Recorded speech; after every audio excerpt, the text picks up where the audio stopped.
to the jungle VIP. I've reached the top and had to stop, and that's what's bothering me. 1, 2, 3, 4.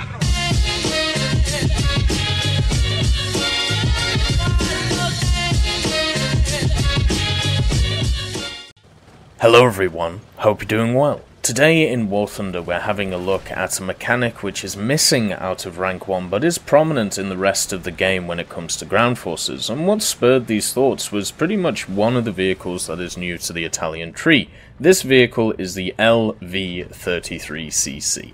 Now, if you don't know what this vehicle is, the Carro Armato L3 Conto Carro, it is the smallest machine that we have in game. It is an absolute diddler of a machine, and what it is just a little thing that you can toot about with your 20mm Fusile Contraccari S-Mod 39 anti-tank rifle. Try and kill a few people with its really limited penetration of the clip of its anti-tank rifle, and the main reason why it's caught a lot of people's attention is because it's the now de facto smallest vehicle that we have in game when it comes to ground forces, and also you can hide it in a lot of areas, and I'm sure in the future a lot of people will want to up-tier it. But it is true that the LV33, when we have a look at it at 1.0, is pretty, well, inferior to its counterparts. The AB41 has a 20mm Breda Mod 35 on it, and when you actually get it upgraded to have the HVAP, it has 64mm of penetration, it has a decent sized clip on it, it's also an armoured car, so generally it does move faster around the battlefield, unless you are on stuff like, sand, where it's definitely not faster, but overall, you would want to take the AB41 over the L333, just because it has more chance of being able to do damage to enemies, and also it has a turret and more survivability and a lot of things going for it. And the M1341 and 3, the actual reserve tanks at Battle Racing 1.0 for the Italians, they have, the 47mm on them. It pens a decent amount, the 54mm of the round for the 47.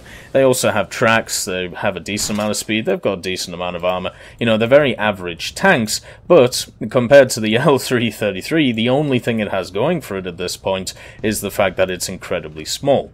And in realistic, sometimes that means you can catch people out, sometimes people shoot straight through your vehicle and don't actually hit anyone, or they find it hard to hit you, but the majority of the times you will just die in one hit, and because your gun, struggles to pen a lot of the enemies that it faces, that's a bit of an issue. Now, at higher tiers, we have a mechanic in the game which deals with this issue pretty well. And the issue of having a tank at the same BR as another, but maybe not as strong as it in combat terms, the way we deal with it is through scouting. And this is normally given to light tanks or armored cars, sometimes even stuff like ATGM launchers, such as the Japanese Type 60 ATM, which does have scouting on it, so there is precedent for giving this mechanic to stuff which isn't just a light tank, and the L333 is a tank destroyer for its trade. So, with that said, at higher tiers we have calling it a balancing mechanic is probably not the best, but it means that a less powered vehicle when it comes to gun, armor, and speed can be still useful on the battlefield in different ways. Not everything has to be a head-to-head mango muncher. Instead, what it can be is either a flank and spanker, or it can be something which sits at the back, supports your teammates in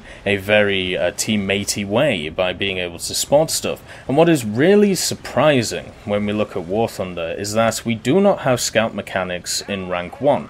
They just don't exist. I've had a look through pretty much all of the vehicles. I haven't found a single one at rank 1 which does have the scouting mechanics. Now there are lower tier scouts. Taking the Italians once again into account, one of the first tanks that you can research in rank 2 is the AB43. It's a battle rating 2.0 machine, it's an armoured car with the access to the 47mm 4740, it has scouting at 2.0. So it's not as if this vehicle is too low of a BR to have scouting. And if we go to other nations as well, I believe the M5A1 Stuart has scouting, which is a 2.3. The M22 Locust at 1.7 has scouting, so there seems to be, for some reason, some hard limits on this mechanic where it cannot go into rank 1, or at least, you know, for the time being. Now, with the addition of the Italian ground forces, I decided to have a look at each rank 1 and find a scout vehicle that could, you know, be given scouting. And the reason for this is because I personally really like the scouting mechanic. It means that it gives vehicles a new lease of life, which maybe don't require it, but it definitely has increased my enjoyment of the game with vehicles like the M56 Scorpion, the T92, the AMX-13 series of tanks for the French. It means I don't always have to have the biggest gun. I don't have to have the powerful engine. I don't have to have a stabilizer. It gives me a different way of playing the game. And if you are a new player coming into War Thunder, moving into ground forces and playing the rank 1 stuff, you may not even realize that scouting is a thing, since, well, you're grinding through the tree and there isn't any vehicles which have this scouting mechanic. And there's also no real tutorials talking about this mechanic either. So for me, since it is present in the rest of ground forces, in arcade, realistic, and I believe also simulator, why not add it to rank 1? What is the reason why it is hard limited to rank 2 and above? It's obviously not limited in BR, since we have, you know, vehicles of 1.7 which have it. I mean, we have a lot of rank 1 1.7 vehicles, none of them have scouting. Why is there this hard limit on it? So let's have a look through the trees and go through vehicles that I believe should have scouting, and the main reason for this is so people can use, you know, these lower tier vehicles to get used to the scouting mechanic, so they can get used to, you know, the playstyle, and as they take it up into higher ranks, we can have a little bit of a different meta instead of just whoever has the meta vehicle, you know, shake it up a little bit. So for the Italians, since I brought them up first, L333. It's the only really logical choice. You could go for the AB41 since its brother, the AB43, has scouting, or the L640, you could also say could have scouting, but for me, the weakest vehicle at the lower tiers is the L333, therefore it should get it. So kind of giving it a pseudo buff in a way, or at least changing the playstyle of the vehicle, so instead of just having to rely on its firepower and maneuverability and size, it can also rely on the fact that it has the scouting ability. For France, you have some wonderful contenders, since their rank 1 is absolutely awful. So, if you don't know, rank 1 France is a gong show when it comes to rank 1. The H35, or the 37mm reserve, is pretty bad, but I didn't want to limit it to reserve vehicles. I didn't really want to touch reserve vehicles. So the two options for me are either the AMR 35ZT3, BR 1.0, or the FCM 36.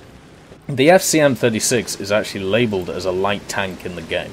I have no idea why this is, but it is, even though it's 12 tons. But with that, I think the FCM, it has a potato gun on it, it has a massive weak spot on the front of it, and it's also quite large. And for me, I believe that because of these issues, it should definitely be given the scouting mechanic. And if you want to go with something which is more thematic, especially since we picked the L333, you got to go with the AMR 35ZT3 with its 25mm SA34 gun. The 25mm pens 50mm, so it's slightly better than the L3, but overall this is not a vehicle which you see as an outstanding vehicle at rank 1. It is not what we would class as meta. For Japan, the only real options are the Kami and the Kini.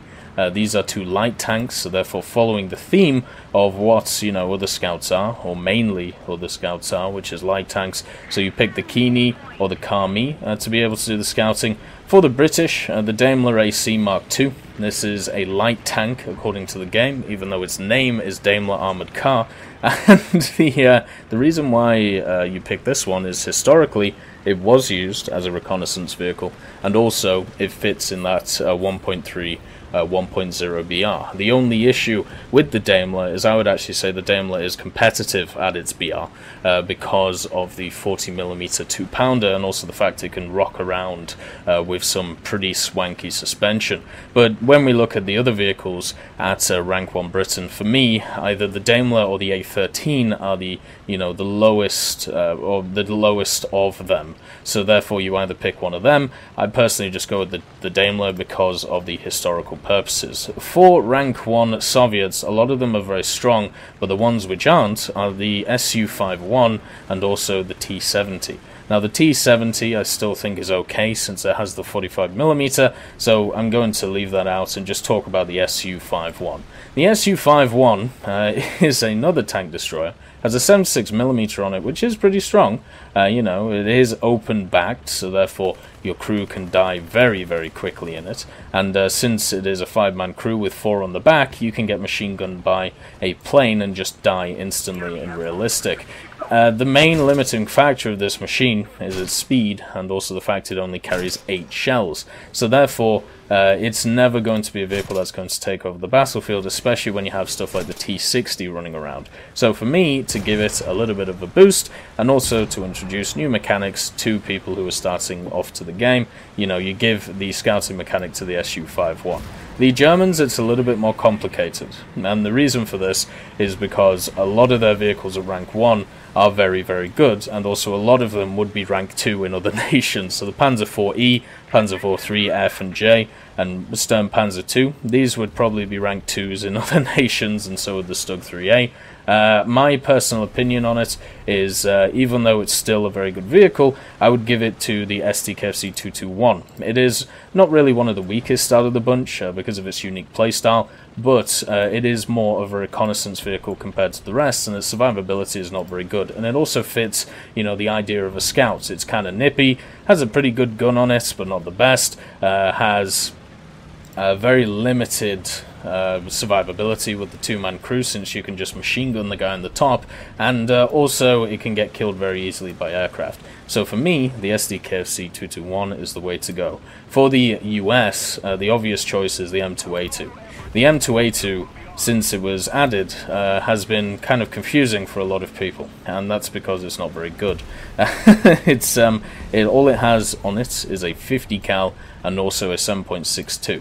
It also has a flat part on the front where if you hit with anything, it's only 16mm, so it will go through that and do a lot of damage. You never see any M2A2s on the battlefield because they're completely useless. You can pen certain machines, especially with AA with the 50, but overall you're looking at a machine which is not designed for tank combat compared to the machines that we have in War Thunder. So for me, this is an easy choice as a scout for rank 1. So as you can see, there are options for each of the nations for a rank 1 scout, and also since the mechanics themselves are interesting to me, and I'm sure interesting to a lot of others, it will give people a different perspective on how to start off the game. You don't always have to play what is deemed the meta vehicle. You don't always have to play a specific playstyle. Instead, you can throw more variation, more variety for new players and even pre-existing players who want to spade out newer vehicles at lower parts of the tech tree in order to, enjoy the game. And I think also one of the nice things about the scouting mechanic is it teaches players to be aware of their surroundings, and on top of this, it teaches a lot of people to focus on the map and see who has been scouted and see what's going on. And from an early level,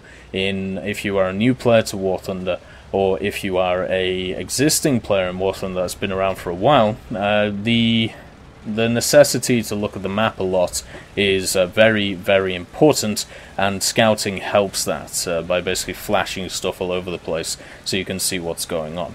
I just find it very odd that this mechanic is not at rank 1, and I think at this time it may be worth putting it in for the vehicles that I stated, or other ones, to be honest. I don't really mind what it comes to. I just think that since we have this wonderful mechanic in ground forces, why not share it around to vehicles at lower levels, which would require a little bit of a boost.